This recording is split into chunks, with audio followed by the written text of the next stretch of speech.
పూజ, వ్రతము, దానము, జపము, నోము ఇవి చేసే సమయంలో ఎవరితో అయినా మాట్లాడవచ్చా అని చెప్పి చాలామందికి సందేహం కలుగుతున్నది.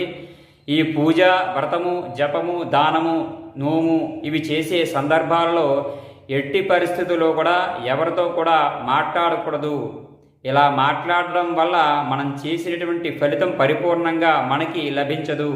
అంతేకాకుండా మనం చేసిన ఈ యొక్క వ్రతం లేదా జపం, దానం ఫలితం కొంత ఎదుటివారికి వెళ్ళిపోతుంది, అనగా ఎవరితో మాట్లాడుతామో వాళ్ళకి.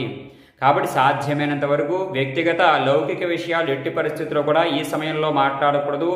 ఒకవేళ అత్యవసర పరిస్థితిలో మాట్లాడవలసి వస్తే కనుక మన కుడి చేతిని కుడి చెవి మీద ఉంచి గంగా గంగా గంగా అని 3 సార్లు స్మరించడం, తద్వారా తిరిగి మళ్ళా సంకల్పం చేసి ఈ యొక్క వ్రతాన్ని, పూజని ప్రారంభించడం చేయాలి. తద్వారా దోషం